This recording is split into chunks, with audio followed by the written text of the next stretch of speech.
ಸೂರಜ್ ವಿರುದ್ಧವಾಗಿ ಪಿತೂರಿ ಮಾಡಿದ್ನ ಶಿವಕುಮಾರ್. ಹೌದು, ನಿಮ್ಗೆ ಗೊತ್ತಿರೋ ಹಾಗೆ ಈಗ ಸೂರಜ್ ರೇವಣ್ಣ ಪೊಲೀಸರಿಂದ ಅರೆಸ್ಟ್ ಆಗಿರುವಂತದ್ದು. ಈಗ ಪೊಲೀಸ್ ಕಸ್ಟಡಿಗೆ ಪಡೆಯುವಂತ ನಿಟ್ಟಿನ ಪ್ರಯತ್ನಗಳು ನಡೀತಾ ಇರುವಂತ ಸಂದರ್ಭ. ಈ ಟೈಮ್ನಲ್ಲಿ ವಿಚಾರ ಹೊರಗೆ ಬರೋದಕ್ಕೆ ಕಾರಣ ಆಗಿದ್ದೇನೋ, ಅವ್ರ ಆಪ್ತ ಶಿವಕುಮಾರ್ ಅನ್ನೋ ವ್ಯಕ್ತಿ ಪೊಲೀಸ್ ದೂರನ್ನ ಕೊಟ್ಟಂತ ಕಾರಣಕ್ಕಾಗಿ ಇದೆಲ್ಲ ಹೊರಗೆ ಬಂತು ಅಂತ ಗೊತ್ತಿರುವಂತ ಸಂಗತಿ. ಹಾಗಾದ್ರೆ ಶಿವಕುಮಾರ್ ಎಲ್ಲಿ? ಶಿವಕುಮಾರ್ ನಾಪತ್ತೆ. ಹೊಳೆನರಸೀಪುರ ಠಾಣೆಯಲ್ಲಿ ದೂರು ನೀಡಿ ನಾಪತ್ತೆಯಾಗಿದ್ದಾನೆ. ದೂರುದಾರ ಶಿವಕುಮಾರ್ನ ಮೊಬೈಲ್ ಕೂಡ ಸ್ವಿಚ್ ಆಫ್ ಆಗಿದೆ. ಈಗ ಶಿವಕುಮಾರ್ನ ನಡೆ ಹಲವು ಅನುಮಾನಗಳನ್ನ ಹುಟ್ಟುಹಾಕ್ತಾ ಇದೆ. ಶಿವಕುಮಾರ್ ಬೇಕು ಅಂತಾನೆ ಹೀಗೆ ಕಂಪ್ಲೇಂಟ್ ಅನ್ನ ಕೊಟ್ಟು ಅದಾದ ನಂತರ ಅಲ್ಲಿ ಸೂರಜ್ ರೇವಣ್ಣ ತಗಲಾಕೊಳ್ಳೋ ರೀತಿಯಾಗಿ ಮಾಡ್ಬಿಟ್ನಾ ಅನ್ನೋ ರೀತಿಯಾದಂಥ ಪುಕಾರ್ಗಳು ಈಗ ಊಹಾಪೋಹಗಳು ಹರಿದಾಡ್ತಾ ಇದೆ. ಯಾಕಂತಂದ್ರೆ ಈ ವಿಚಾರವಾಗಿ ಈಗ ಕಂಪ್ಲೇಂಟ್ ಕೊಟ್ಟಂತ ನಂತರದಲ್ಲಿ ಆತ ಅಟ್ಲೀಸ್ಟ್ ಮಾಧ್ಯಮದವ್ರ ಕೈಗೆ ಸಿಗೋದು ಅಥವಾ ಪೊಲೀಸರ ಕೈಗೆ ಸಿಗುವಂಥದ್ದು, ಸ್ಟೇಷನಿಗೆ ಬರೋದು, ಈ ಥರದ್ದು ಯಾವುದಾದ್ರೂ ಆಗಬೇಕಿತ್ತಲ್ಲ. ಯಾಕಂದರೆ ಕಂಪ್ಲೇಂಟ್ ಕೊಟ್ಟಿರುವಂಥ ವ್ಯಕ್ತಿ ಆತನೇ. ಎಲ್ಲೂ ಕೂಡ ಆತ ಪತ್ತೆ ಇಲ್ಲ. ಬಹುಶಃ ಆತ ಕಂಪ್ಲೇಂಟ್ ಕೊಡದೆ ಹೋಗಿದ್ದಿದ್ರೆ ಈಗೆಲ್ಲ ಹೇಳ್ತಿರುವಂಥದ್ದೇನು, ಸೂರಜ್ ರೇವಣ್ಣ ಸುಮ್ಮನೆ ಸಿಕ್ಕಾಕೊಂಡ್ಬಿಟ್ರು, ಈ ಪ್ರಕರಣ ಹೊರಗೆ ಬರ್ತಿತ್ತೋ ಇಲ್ಲೋ, ಅವರೇ ಬಂದರು ಕಂಪ್ಲೇಂಟ್ ಕೊಟ್ಟರು, ಅವರೇ ಈಗ ತಗ್ಲಾಕೊಂಡ್ರು ಅನ್ನುವಂಥದ್ದು ಈಗ ಎಲ್ಲ ಕಡೆ ಚರ್ಚಿತ ಆಗ್ತಾ ಇರುವಂಥ ವಿಚಾರ. ಹಾಗಂತ ಅವರೇ ನೇರವಾಗಿ ಬಂದು ಕಂಪ್ಲೇಂಟ್ ಕೊಟ್ಟಿದ್ದ? ಇಲ್ಲ, ಶಿವಕುಮಾರ್ ಅನ್ನುವಂಥ ವ್ಯಕ್ತಿ ಬಂದು ಸೂರಜ್ ಅವರಿಂದ ಹೀಗೆ ಹಣ ಪೀಕೋದಕ್ಕೆ ಭಾಳ ಪ್ರಯತ್ನ ಆಗ್ತಾ ಇದೆ. ಅದೇನೋ 5 ಕೋಟಿ ರೂಪಾಯಿ ಡಿಮ್ಯಾಂಡು, 2.5 ಕೋಟಿ ರೂಪಾಯಿ ಕೊಡಬೇಕು ಅನ್ನುವಂಥ ರೀತಿಯಲ್ಲಿ ಷರತ್ತಾಗ್ತಾ ಇದ್ದಾರೆ. ಈ ರೀತಿಯಾದಂಥದ್ದೆಲ್ಲ ಆತ ದೂರಿನಲ್ಲಿ ಉಲ್ಲೇಖ ಮಾಡಿದ. ಈ ದೂರು ಕೊಡದೆ ಹೋಗಿದ್ದಿದ್ರೆ ಸೂರಜ್ ಈ ಥರದಂಥದ್ದೊಂದು ಪ್ರಕರಣದಲ್ಲಿ ತಗಲಾಕೊಳ್ಳುವಂಥ ಚಾನ್ಸಸ್ ತೀರಾ ಕಮ್ಮಿ ಇತ್ತು. ಆದರೆ ದೂರು ಕೊಟ್ಟದ್ದು ಶಿವಕುಮಾರ್. ಈಗ ನೋಡ್ರೆ ಆತ ಪತ್ತೆ ಇಲ್ಲ, ಮೊಬೈಲ್ ಸ್ವಿಚ್ ಆಫ್ ಆಗಿದೆ, ಎಲ್ಲಿದ್ದಾನೆ ಏನು ಅನ್ನುವಂಥದ್ದು ತಿಳಿದು ಬರ್ತಾ ಇಲ್ಲ. ಹೀಗಾಗಿ ಗುಮಾನಿಗಳು ಹೆಚ್ಚಾಗ್ತಾ ಇದೆ. ಸೂರಜ್ ವಿರುದ್ಧ ಅಸಹಜ ಲೈಂಗಿಕ ದೌರ್ಜನ್ಯದ ಆರೋಪ ಏನಿದೆ, ಟಿವಿ9ಗೆ ಸೂರಜ್ ಪರ ವಕೀಲರು ಪೂರ್ಣಚಂದ್ರ ಅವರು ಪ್ರತಿಕ್ರಿಯೆಯನ್ನ ಕೊಟ್ಟಿದ್ದಾರೆ. ಕೇಸ್ ಬಗ್ಗೆ ತನಿಖಾಧಿಕಾರಿಗಳ ಬಳಿ ಮಾಹಿತಿಯನ್ನ ಪಡೆದಿದ್ದೀವಿ. ನಿನ್ನೆ ಠಾಣೆಗೆ ಬಂದಾಗ ಸೂರಜ್ನನ್ನ ವಶಕ್ಕೆ ಪಡೆಯಲಾಗಿದೆ. ಬೆಂಗಳೂರಿಗೆ ಕರ್ಕೊಂಡೋಗಿ ಜಡ್ಜ್ ಮುಂದೆ ಹಾಜರುಪಡಿಸ್ತಾರೆ. ಎಲ್ಲರೂ ಚರ್ಚಿಸಿ ಮುಂದಿನ ಕಾನೂನು ಹೋರಾಟ ಮಾಡ್ತೀವಿ. ಕಸ್ಟಡಿಯಲ್ಲಿರುವಂತಹ ಕಾರಣಕ್ಕಾಗಿ ಮಾತನಾಡೋಕೆ ಅವಕಾಶ ಕೂಡ ಸಿಕ್ಕಿಲ್ಲ. ಪ್ರಕರಣ ತನಿಖಾ ಹಂತದಲ್ಲಿದೆ. ಸತ್ಯಾಸತ್ಯತೆ ಇದೆಲ್ಲವೂ ಕೂಡ ಹೊರಬರುತ್ತೆ. ದೂರುದಾರ ಶಿವಕುಮಾರ್ ವಿಚಾರ ತನಗೆ ಗೊತ್ತಿಲ್ಲ ಅಂತಾನು ಕೂಡ ವಕೀಲರು ಹೇಳಿದ್ದಾರೆ. ಯಾರು? ಪೂರ್ಣಚಂದ್ರ.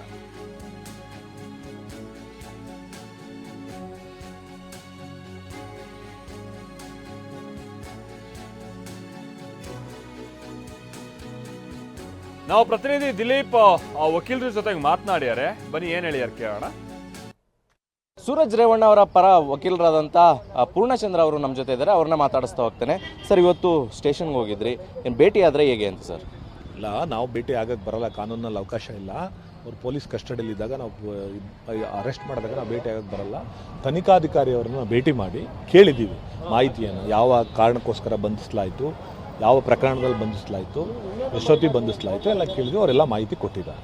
ತನಿಖಾಧಿಕಾರಿಗಳಿಗೆ ಏನು ಮಾಹಿತಿ ಕೊಟ್ಟರು ಸರ್ ನಿಮಗೆ? ಹೊಳೆನರಸೀಪುರದಲ್ಲಿ ನಿನ್ನೆ ಸಂಜೆ ಒಂದು ಪ್ರಕರಣ ದಾಖಲಾಗಿದೆ ಸೂರಜ್ ರೇವಣ್ಣ ಅವ್ರ ಮೇಲೆ. ಆ ಪ್ರಕರಣದಲ್ಲಿ ಬಂಧಿಸಿದ್ದೀವಿ. ಅದಕ್ಕೆ ಅವರು ವಿಚಾರಣೆಗೆ ಹಾಜರಾಗಿದ್ದಾರೆ.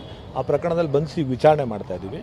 ಇವತ್ತು ಸಂಜೆ 5:30 ಒಳಗಡೆ ಬೆಂಗಳೂರಿನ 42ನೇ ACMM ಜನಪ್ರತಿನಿಧಿಗಳ ಕೋರ್ಟ್ ಏನಿದೆ, ವಿಶೇಷ ನ್ಯಾಯಾಲಯ, ಅಲ್ಲಿ ಅವರನ್ನು ಪ್ರೊಡ್ಯೂಸ್ ಮಾಡ್ತೀವಿ ಅಂತ ಹೇಳಿದ್ದಾರೆ. ಇವತ್ತು ಪ್ರೊಡ್ಯೂಸ್ ಮಾಡ್ತಾರೆ. ಸರ್, ಈ ಪ್ರಕರಣದಲ್ಲಿ ಸಾಕಷ್ಟು ಗೊಂದಲ ಇರುವಂಥದ್ದು.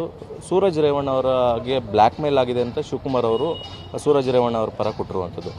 ಇವರು ಬ್ಲ್ಯಾಕ್ ಮೇಲ್ ಆಗಿದೆ ಅಂತ ಕೊಟ್ಟಿದ್ರೆ, ಮತ್ತೊಂದು ಕಡೆ ಅವರ ವಿರುದ್ಧ ಕೂಡ ಲೈಂಗಿಕ ಕಿರುಕುಳ ಆರೋಪ ಕೇಳಿ ಬಂದಿರುವಂಥದ್ದು. ಈ ಬಗ್ಗೆ ಏನು ಪ್ರಶ್ನೆ ಮಾಡಲಿಲ್ಲ ನೀವು ಅಂತ? ಯಾರಿಗೆ? ತನಿಖೆ ಹಂತದಲ್ಲಿದ್ದಾಗ ನಾವು ತನಿಖಾಧಿಕಾರಿಗಳಿಗೆ ನಾವು ಪ್ರಶ್ನೆ ಮಾಡ್ತಕ್ಕಂಥ ಯಾವ ಇದು ಇಲ್ಲ. ನಾವು ತನಿಖಾಧಿಕಾರಿಗಳಿಗೆ ಇವತ್ತು ಮಾಹಿತಿ ಕೇಳಿರ್ತಕ್ಕಂಥದ್ದು ಸೂರಜ್ ರೇವಣ್ಣ ಅವ್ರ ವಿಚಾರದಲ್ಲಿ ಅಷ್ಟೇ ಕೇಳಿರೋದು. ನಾವು ಬೇರೆ ಯಾವ ಕೇಸ್ನು ಕೂಡ ಅವ್ರ ವಿಚಾರ ಮಾಡೋವಿಲ್ಲ. ಅದು ನಾವು ಮಾಡೋ ಅಂಥ ಪರಿಸ್ಥಿತಿನೂ ನಮಗೆ ಬರಲ್ಲ.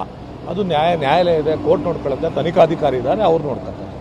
ಇವರೇ ದೂರು ಕೊಟ್ಟಿದ್ದಾರಲ್ಲ ಮುಂಚೆ, ಅದಕ್ಕೆ ಅದಲ್ಲ, ನನಗೆ ಆ ವಿಚಾರ ಗೊತ್ತಿಲ್ಲ. ಇವತ್ತು ಸೂರಜ್ ರೇವಣ್ಣ ಅವ್ರು ಬಂಧಿಸಿದ್ದೀವಿ ಅನ್ನೋ ವಿಚಾರ ಬಂದಾಗ ಕಾನೂನಿನ ದೃಷ್ಟಿಯಿಂದ ನಾವು ಏನೇನು ಯಾವ ರೀತಿ ಮಾಹಿತಿ ಪಡ್ಕೋಬೇಕಾಗಿತ್ತು ತನಿಖಾಧಿಕಾರಿಯಿಂದ ಪಡ್ಕೊಂಡಿದ್ದೀವಿ. ಅಂದರೆ ನಿಮಗೆ ಶಿವಕುಮಾರ್ ದೂರು ಕೊಟ್ಟಿರೋ ವಿಚಾರನೂ ಗೊತ್ತಿರಲಿಲ್ಲ?